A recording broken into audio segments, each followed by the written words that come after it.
Oke, bismillah. Assalamualaikum warahmatullahi wabarakatuh. Perkenalkan, nama saya Sucianti dengan NIM 202301010480, Prodi Pendidikan Guru Madrasah Ibtidaiyah.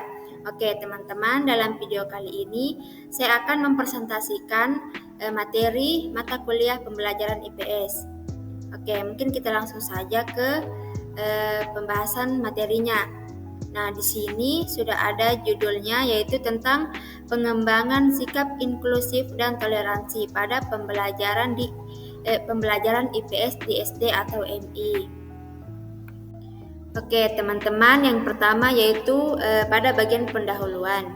Jadi pendidikan ilmu pengetahuan sosial atau IPS di jenjang sekolah dasar itu tidak hanya bertujuan untuk mengenalkan pengetahuan faktual tentang masyarakat, geografi, sejarah, dan ekonomi, tetapi juga sebagai sarana strategis dalam membentuk sikap sosial peserta didik, terutama dalam mengembangkan sikap inklusif dan toleransi.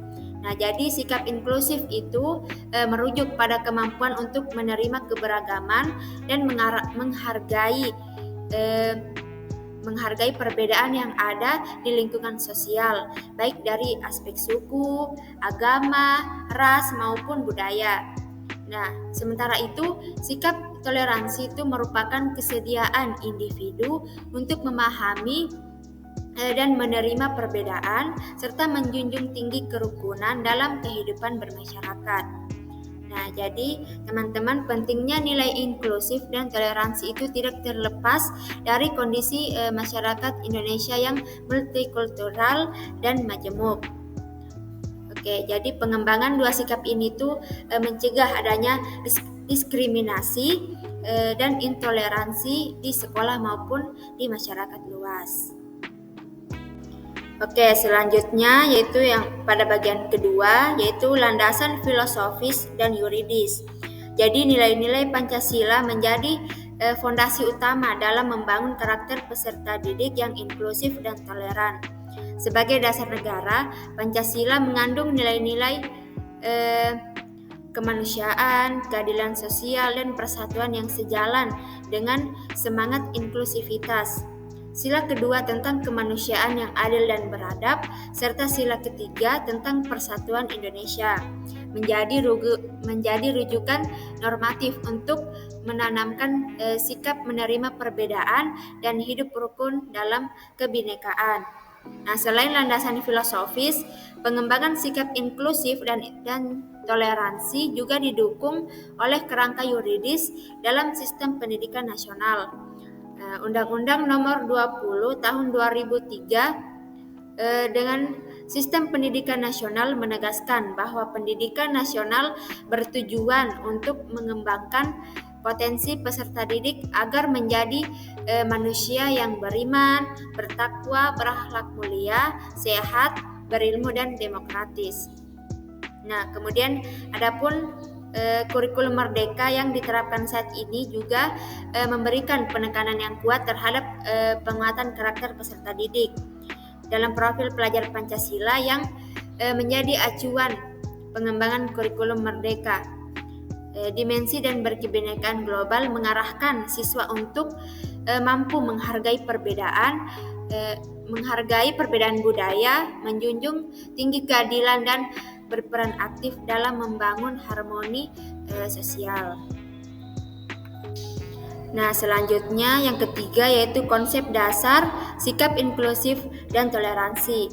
Jadi sikap inklusif dalam konteks pendidikan dasar dapat difahami sebagai sikap terbuka, menghargai perbedaan, dan mengakomodasi keberagaman individu tanpa diskriminasi. Nah, inklusivitas menekankan pada penerimaan terhadap seluruh individu tanpa memandang latar belakang suku, agama, ras, jenis kelamin, ataupun kemampuan.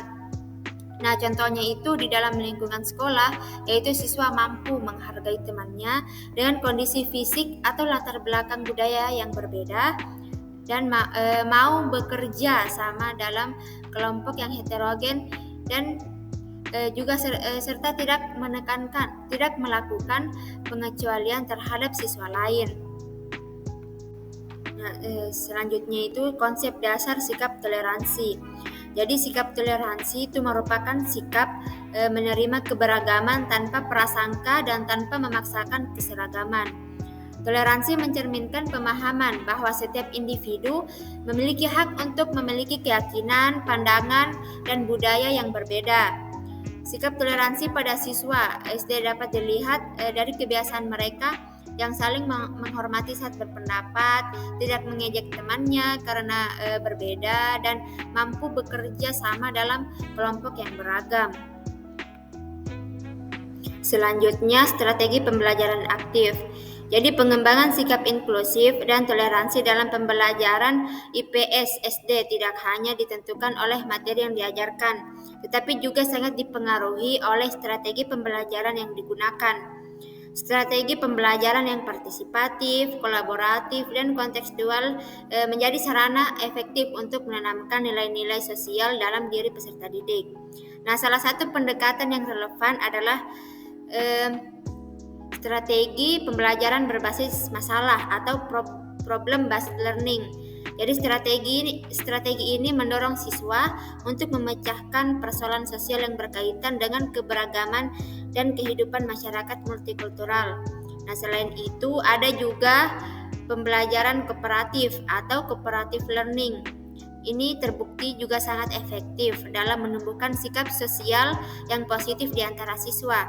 Dengan bekerja dalam kelompok kecil yang heterogen, siswa belajar berbagi tugas, mendengarkan pendapat orang lain, dan menyelesaikan perbedaan secara konstruktif.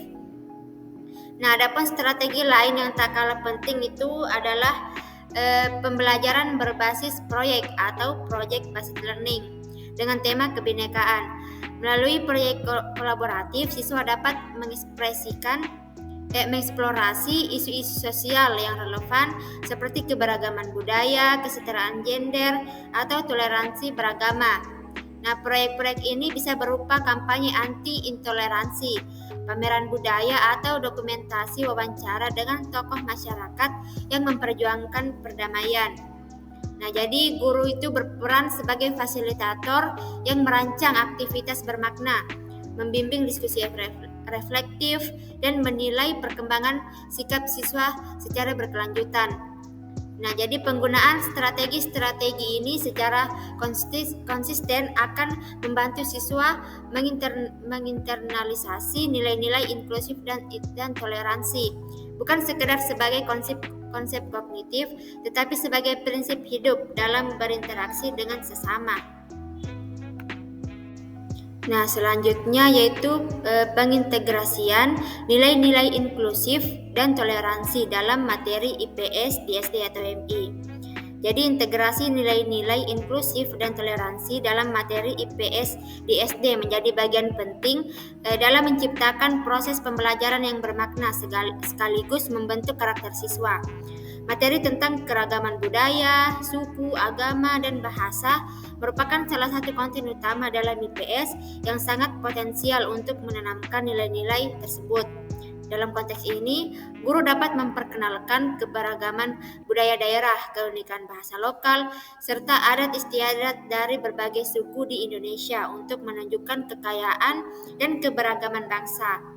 Nah, selain itu, materi mengenai konflik sosial dan resolusi damai memberikan ruang bagi siswa untuk memahami dinamika sosial dan pentingnya hidup harmonis dalam perbedaan. Studi kasus dan analisis peristiwa aktual juga menjadi pendekatan strategis untuk mengintegrasikan nilai inklusif dan toleransi dalam pembelajaran IPS. Guru dapat mengangkat peristiwa nyata seperti perayaan Hari Besar Lintas Agama, aksi solidaritas antar umat beragama, atau keberhasilan desa multikultural dalam membangun harmoni. Nah, kemudian yang terakhir yaitu media dan sumber belajar pendukung. Jadi media dan sumber belajar merupakan komponen yang sangat penting dalam pembelajaran IPS yang bertujuan mengembangkan sikap inklusif dan toleransi. Salah satu media yang efektif itu adalah media audiovisual dan cerita rakyat. Jadi media audiovisual seperti film dokumenter, video edukatif, atau animasi bertema keberagaman budaya dapat memberikan pengalaman belajar yang lebih imajinatif dan emosional bagi siswa. Dengan melihat visualisasi kehidupan masyarakat yang beragam, siswa itu dapat mengembangkan empati dan pemahaman yang lebih dalam terhadap nilai-nilai sosial. Cerita rakyat itu juga memainkan peran penting karena mengandung nilai-nilai moral dan kebijaksanaan lokal yang dapat mengajarkan tentang toleransi, kerjasama, dan penghargaan terhadap perbedaan. Cerita seperti Malin Kundang, Si Kancil, atau legenda dari berbagai daerah Indonesia itu bisa dimanfaatkan untuk mengaitkan nilai-nilai budaya dengan sikap sosial siswa. Nah, guru juga itu dapat mengajak siswa melakukan observasi langsung ke tempat ibadah lintas agama, mengundang tokoh masyarakat dari latar belakang yang berbeda, atau mengadakan diskusi lintas kelas tentang praktik budaya yang beragam.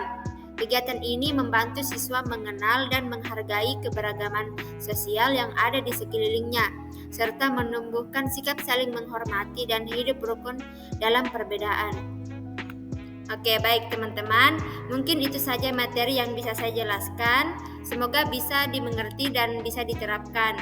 Sekian, wassalamualaikum warahmatullahi wabarakatuh.